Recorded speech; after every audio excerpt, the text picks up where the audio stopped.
আসসালামু আলাইকুম। আসসালামু আলাইকুম। কেমন আছেন আপনারা সবাই? আশা করি সবাই খুব ভালো আছেন। সবাইকে ঈদ মোবারক। তো কাল হলো ঈদ, আজকে আমার মেয়ে মেহেদি দিচ্ছে এবং কালকে রাত্রেবেলা দিচ্ছে যেইভাবে আর্ট করছে ওইভাবে আবার মেহেদি দিতেছে ওটার উপরে। ও নতুন করে এখন আবার দিয়ে দিতেছো। তো যাই হোক, আমার মেয়ে হলো হাত সাজাইতেছে। আমার মেয়ের হাত কেমন লাগতেছে আপনাদের কাছে বলবেন। আমার খুব ইচ্ছা আমি একটু মেহেদি দিব, জামাই নজর দেয় না তো কি নিজে তো নজর দিতে পারি হাতে পা দিকে না। তো যাই হোক, নিজের হাত পা নিজে একটুখানি সাজাবো। মেয়ের জন্য আমি বসে আছি যে মেয়ে আমার সাজা দেবো, মেয়ে নিজেরটাই নিজে সাজাইতেছে। তো যাই হোক, সন্ধ্যা হয়েছে, কিছু খায় নেই, কারণ সবাই জানে আমি খাইছি, মানে মরিমার বাবা জানে আমি খাইছি। তো আমাকে জিজ্ঞেস করছে তুমি কিছু খাইছো কিনা, আমি বললাম হ্যাঁ খাইছি, সমস্যা নেই। তো আমার একটা রুটিন হয়ে গেছে, আমি মানে নিজে একটু কন্ট্রোলে রাখার চেষ্টা করি, যেহেতু জিমে যাই না, এই জন্য একটু রাখার চেষ্টা করতেছি। সামনে ক্যামেরা এসে কথা বলি, তো নিজেকে একটু কন্ট্রোল রাখার জন্য করি কি যেন হলো ও মানে যদি এখন 8টা বাজে, 8টা প্রায় 5-6 বেজে গেছে। তো এখন হলো আমি সকালে দুপুরে রাতে সব একসাথে খাবো, মানে সব একসাথে খাবো, তার মানে এই না যে বড় এক তামারি নিয়ে বসবো একসাথে খাবো। তো 2 দিন রোজা রাখার পর এটা কন্ট্রোলে চলে আসে। আর এমনি তো আমি 5টা-6টার দিক দিয়ে খাইতাম যখন আমি ব্যায়াম করতাম। তো বেশ অনেক দিন হয়েছে ব্যায়াম করা হয় না, তো এই জন্য ভাবলাম যে একটু টাইমটা বাড়াই দিই, ডায়েটের যে টাইমটা আছে একটু বাড়াই দিই, তাহলে কি আমার শরীরটা যেন একটু ভালো হইব। তো যাই, এখন অল্প কিছু খাইলেই পেট ভরে যাবে, পানি খাবো পেট ভরে, তাতে কি হইব যে আমার শরীরও অনেক আরাম পাবে এবং কি আমি অল্প খাবার খেয়েও ঘুমায় পড়তে পারবো। আর আমার হলো খালি পেটে ঘুম আসে না, এমনি খালি পেটে আমি সারাদিন কাজ করতে পারি, এমনি তো কোনো সমস্যা নেই, কিন্তু আমি খালি পেটে ঘুমাইতে পারি না। তো অল্প একটুখানি খাওয়ার পর পানি বেশি করে খাইলে হয় কি যে আমার ঘুমও ক্লিয়ার হয়ে গেল আর নিজেও শান্তিতে রইলাম। মানে যা ক্ষুধা লাগে 8টা-9টার দিক দিয়ে হলো ক্ষুধা লাগে, তো 8টা বাজেই খাওয়ার চেষ্টা করি বেশিরভাগই। এই জন্য চিন্তা করছি যে দিনের বেলা খাবো না, রাতের বেলা একবার অল্প একটুখানি খাইয়া শুয়ে থাকবো। তো আমার স্বামী বলছে তুমি এইসব না করে তুমি রোজাই থাকতে পারো, তুমি বছর পরে রোজা থাকবে। আমি বললাম যে রোজা থাকবো ঠিক আছে, এখন তো কোরবানি ঈদ, কালকে ঈদ আছে, এর আগের দিন আমি রোজা ছিলাম। মানে আমার স্বামী নিজেই বলছে আজকে রোজাটা থাকো তুমি, তো ছিলাম। পরে জানতে পারছি কেন বলছে। তো যাই হোক, কালকে খুব ভালো লাগছে রোজা রেখে, নিজের কাছে অনেক শান্তি লাগছে।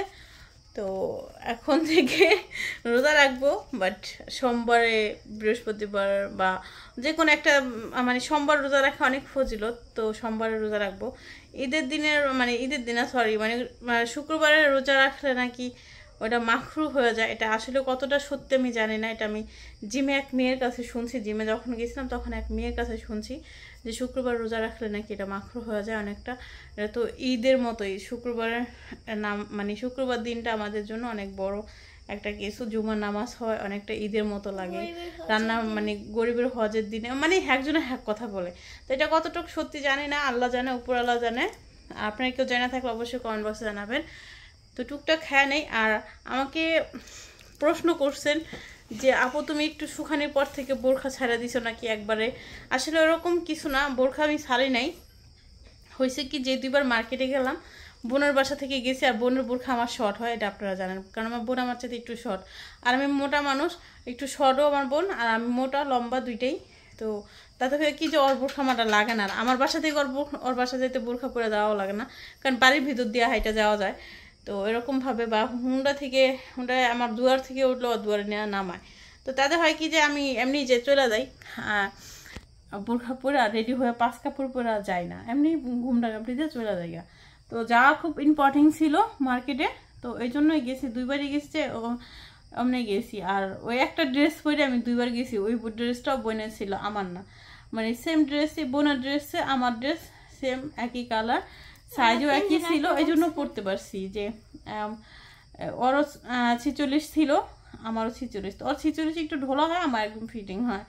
তো এই জন্য হলো আমি বোরখা ছাড়া গেছি। বোরখা কেন ছাড়বো, আমরা মুসলমান, মানে বিশেষ করে মুসলমান নারীদের বোরখা সবচেয়ে বেশি পরলে বেশি ভালো লাগে, বেশি সুন্দর লাগে। আর আমার অনেকগুলো বোরখা আছে, আমি সবসময় বোরখাই পরি, যে জায়গায় যাই বোরখা পরার চেষ্টা করি, তারপর মাঝে মধ্যে হয় অনেক গরম থাকে, পরতে পারি না, বা জামা পরলেই চলে, ওই সব জায়গায় হলো বোরখা ছাড়াই যাই।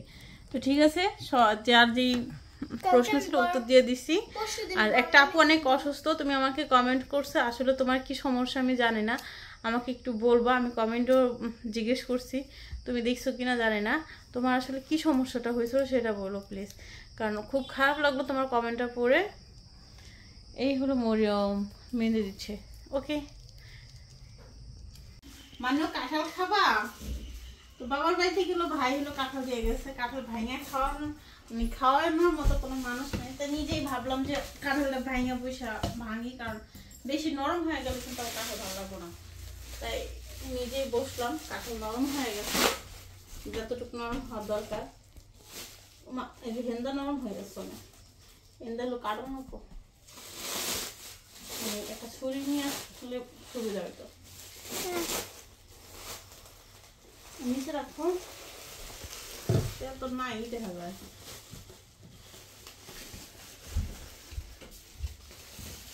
মানে তুমি কাঁঠাল খাবা? আসো বেবি আসো, মনটা ছুরি না দাও বাবা, লম্বা বেটে তো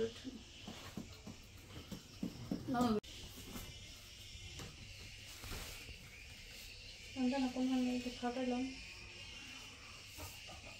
দেখো আবার পাইলাম না,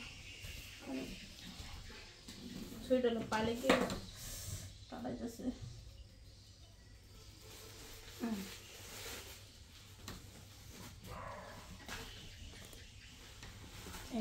ওয়াও সবই পড়ে যেতেছে গা, বিসমিল্লাহ খাওয়া নেই, পড়ে গেছে। এটা খাই, আসলে অনেক মজা, অনেক। আমি কাটার চেষ্টা করতেছি, খারাপ আমি আসলে খুলতে পারতেছি না। দেখি একটু করে একটা ছুটে ছুটে দেখি, মুখের দিকটা অনেক শক্ত, তাই হলো এরকম, কিন্তু ভিতরে রোয়া হলো একদম নরম হয়ে গেল। এই বেটা মানুষের কম্পিউটার এক করতে এখন শক্তি করে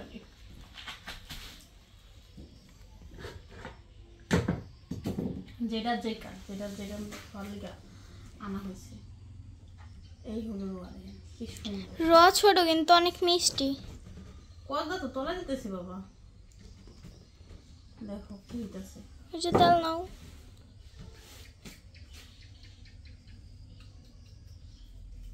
দেখছো কি করছি, দেখছো কাম করে, দেখছো আমার, আমি সত্যি সবকিছু হলো উলট করে ফেলাই। এত কষ্ট করে র উঠেলাম, তো ভুসরা দিয়ে রোদ আইলে এসেছে যা এমনি। মান্নাত যাইতেছে আবার, দেখতে দেখেন কালার কিন্তু সেই সুন্দর, বুঝে বুঝে বুঝছেন, কিন্তু সমস্যা হলো এই যে এদিকটা। এই এই আম্মু মান্নাত দেখো, মানু এই দেখো, ওয়াও। তানহা এই কাঁঠাল রেখে বিলাতি কাঁঠাল। আমাদের বাড়ির কাছে কাঁঠাল অনেক মিষ্টি, অনেক, কিন্তু অনেক ছোট, কিন্তু আরেকটা আছে ওটাও খুব মজা, দুইটা গাছে কাঁঠালি খুব মজা। মিষ্টি একদম ছোট ছোট।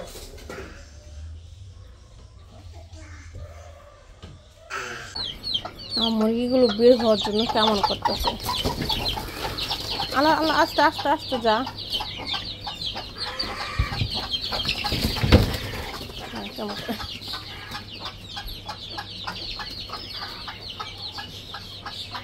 বাচ্চা ফুটায় মুরগি আমি এখানেই রাখি, কারণ হলো ও বড়ির সাথে রাখলে বড়ি ঠুকরে মেরে লাগে একদম, আর জন্য ছোটো বাচ্চাগুলো এখানেই রাখি। যখন এটা আবার বড় হবে তখন খড়ের অভ্যাস করে ফেলবো, খড়ে যাবো, কারণ এগুলো আদার দিই। আমি কিছু হাঁস কিনবো এরকম বড়, তো দেখি কবে আসে, কবে কিনি। আমার হাঁসের বাচ্চাগুলো তো সব মরেই গেল।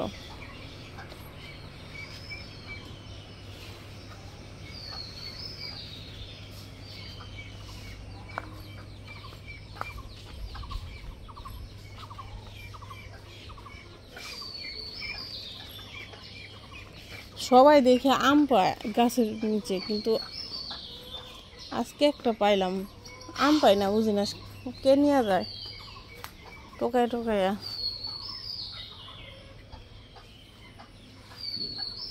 সবাই আম পায় কিন্তু আমরাই পাই না, বুঝছে। যাক, বহুত দিন পর 2টা আম পাইলাম, মানে বেশিক্ষণ হয় না, পড়ছে যে কষ পড়তেছে, পড়লেই নিয়ে যায় তুইলা।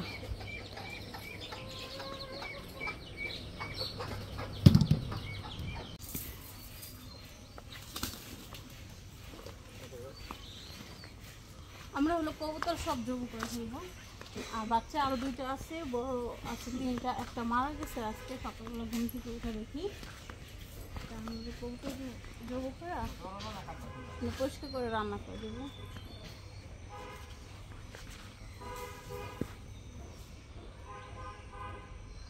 কবুতর জবু করে মানে দেখছো, তোমার খেলার সাথে সব জবু করে দিচ্ছি। মানে ওই যে মন খারাপ হয়ে গেলো। তো যাই হোক, মরে যেতেছে, কি করবো, কিছু করার নাই, এই জন্য হলো কবুতরগুলো জবু করে দিই। আর ওরকম মানে জোড়া নাই তো, জোড়া একটার পর একটা হারাই যেতেছে, আর জোড়া না থাকলে কবুতর এমন ঠিক থাকে না। আর এগুলো হলো বাচ্চা, এগুলো খাওয়ায় না ঠিক করে, এই জন্য জবু করে দিতেছি। আর এমনি যে বাচ্চাগুলো আছে 2টা, ওই 2টারে খাওয়াইতেছে না ঠিক করে। এটা একটু বড় হয়েছে,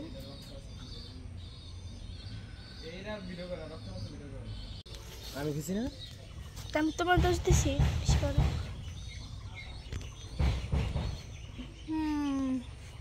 আজকে কবুতর রান্না করে দিব মানুকে। মানু খাবা? ও মানে এরা পানি খেয়ে রয়েছে, এই 2টা ছোট 2টা আবার খাইতে দিচ্ছি, এটা আবার খাইতেই পারে না, ছোট না, ওটা ওই যে লাল বাচ্চা।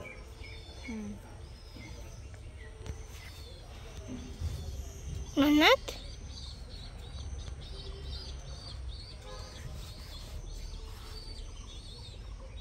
কালাটা কবুতর ওটা 300 টাকা, 250-300 টাকা।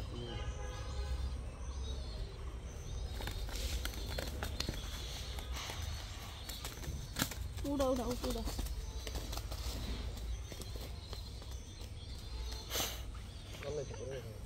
দেখেছো কল্লা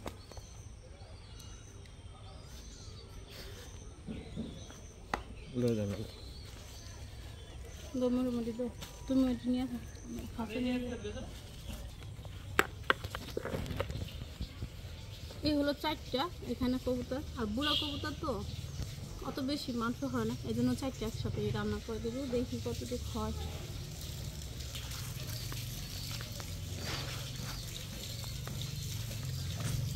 ওইটা ঠুকাই যাচ্ছে,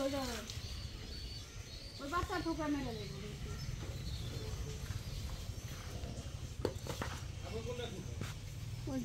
এই সব কবুতরগুলো হলো বাইসা নিয়েছি, প্রায় 40-45 মিনিট লাগছে।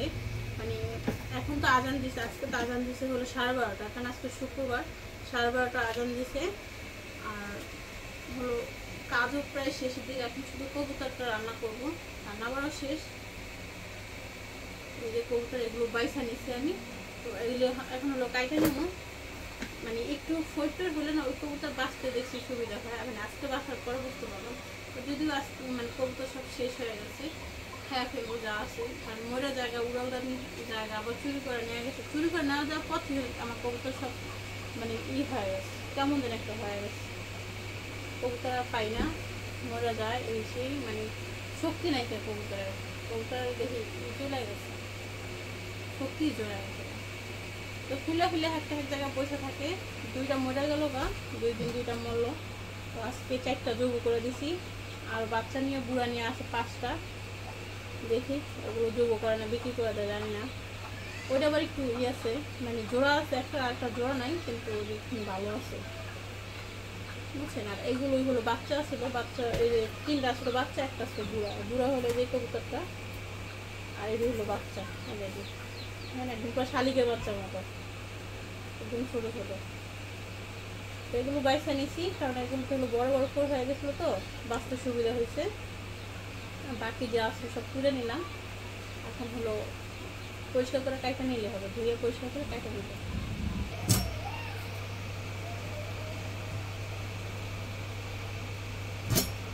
বেশি বেশি করে কাইটা খাওয়া লাগবে। কবুতরের হলো মানে গিলানা, তো গিলানা কি জানি কয়, গিলানা নাম জানি কি, মানে প্যাডের যে অংশটা টোগলা নাকি মুরগির থাকে, অন্যান্য সব কিছু থাকে, এদের থাকে না, এদের আম থাকে এ জায়গায়। এই জন্য খুব বিরক্ত লাগে আমার কাটার সময়।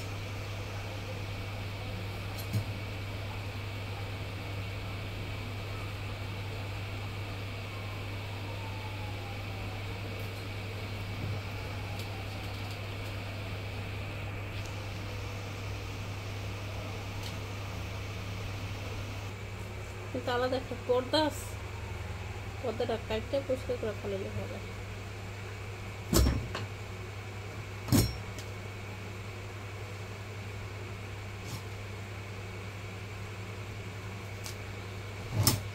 কতটুকু হয় কে জানে, আল্লাহ জানে। একটুখানি কবুতর তো 4টে, কিন্তু মাংস কতটুকু হয় কে জানে। লালটাই বাচ্চা না? না, এটা বড়টা, বুড়োটা। এটা বাড়তি কত গেছে, চা আসলে দুনিয়ার বাড়তি। এটা বুড়ো কবুতর, বেড়া কবুতর। এটা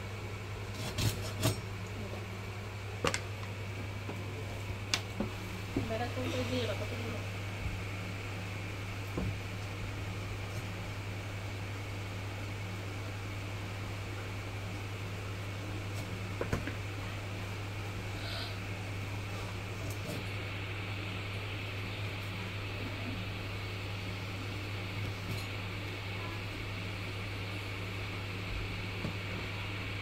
এই হলো কবুতরটি একদম একটা একটা করে বাইসা, মানে মাংস তো কাটছি, ফিরে আবার এক পিস করে বাইসা পরে হলো নিয়ে নিলাম।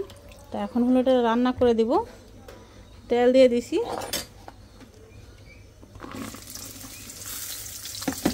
শুধু ভুনা করে দেব। কবুতর ভুনা মানে ঝোল খাইছে অনেক, ঝোল আলু দিয়ে এগুলো দিয়ে তো খাওয়া হচ্ছে অনেক। তো ভাবলাম যে একটু ভুনা করে দিই, ভুনা করে দেখে আজকে কেমন লাগে। যদিও আমি খাই না, এই যে এতদিন যে রান্না করছি আমি কিন্তু ভুলও কবুতর খাই না, মুরগি খাই না। আমার খাইতে ইচ্ছা করে না এখন আর এগুলো। মানে একটা সময় মুরগি অনেক খাওয়া হতো, কিন্তু এখন খাইতে মন চায় না। আর কবুতর আমি খাই না, কিন্তু আজকে ট্রাই করবো, কারণ আজকে কবুতরগুলো একটু বড় বড় ছিল, তো আমার বাচ্চা কবুতর খাইতে মন চায় না, মায়া লাগে না। আজকে কবুতরগুলো বড় ছিল, তাই চিন্তা করলাম যে সন্ধ্যার সময় একটু খামো, কারণ সারাদিন পর সন্ধ্যার সময় আমার এটার টাইম হয়েছে, আমি ওই টাইমে খাই, ওই টাইমে বাইরে আর খাই না। এই তো উপরে মশলা যা যা দেওয়ার মশলা সবই দিচ্ছি, উপরে তেলও ভাইসা উঠছে দেখেন। হলুদ, মরিচ, আদা, রসুন, দারচিনি, এলাচ এগুলো দেওয়া হয়েছে। লবঙ্গ দেওয়া হয় না, লবঙ্গ দিব না, সব বেশি গন্ধ হয়ে যায়। তো লাস্টে নামানোর সময় একটু জিরা দিব উপর থেকে, জিরা গুঁড়ো দিয়ে দেবো, ভাজা জিরা গুঁড়া। তো মশলা কষানো শেষ, লবণ দিব এখন। লবণটা দেওয়ার পর বাকি জিনিসগুলো দিয়ে দেব।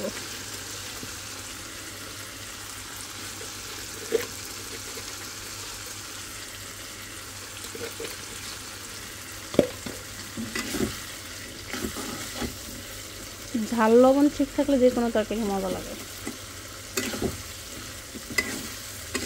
মশলা কম বেশি উপর নিচ হয়, কিন্তু ঝাল লবণটাই ইম্পর্টেন্ট।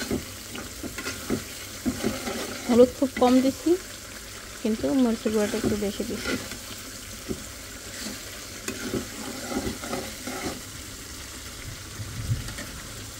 তো মাংসটা এখন দিয়ে দিই।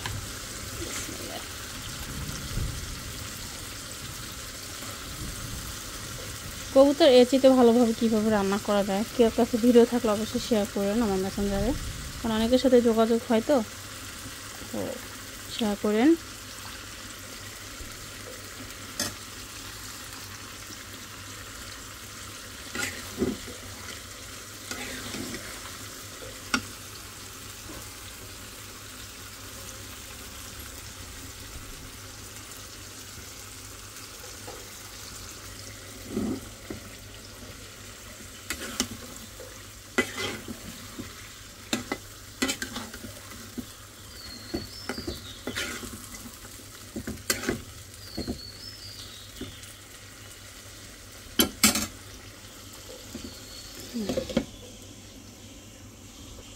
হলো তরকারি, জিরা অল্প একটুখানি দিয়ে দিছি। তো এখন হলো এটা নামাই নেব, কারণ হয়ে গেছে তরকারি। তা কেমন হয়েছে বলবেন। অনেক সময় নিয়ে রান্নাম, তো ঝোল আর শুকাবো না, এইটুকু লাগবেই খাইতে, ভাত খেতে তো এইটুকু লাগবে বলেন। তো ঠিক আছে, কেমন হয়েছে অবশ্যই কমেন্ট বক্সে জানাবেন। কত সুন্দর জাম, মানে গাছে উঠা বসে, মানে পারলে গাছে উঠা বসে বসে খাই, কিন্তু সমস্যা হলো গাছ হলো অনেক বড়, অনেক আর অনেক উঁচুতে, কিন্তু দেখতে অনেক সুন্দর লাগতেছে। একটা পাখি ছিল, আমি পাখিটা ভিডিও করার জন্যই হলো আমি অন করছি ক্যামেরাটা, এখন থেকে পাখিটা চলে গেছে। তো দেখছেন কত সুন্দর সুন্দর জাম, একদম ছড়া ধরা ধরা, পুরো গাছই ভরা, কিন্তু গাছটা অনেক বড়, অনেক অনেক লম্বা। তো আপনাদের কাছে কেমন লাগতেছে বলবেন, অতটা ক্লিয়ার আসতেছে কিনা জানি না, বাট আমি নিজেই চোখে কম দেখতেছি ফর্সার কারণে।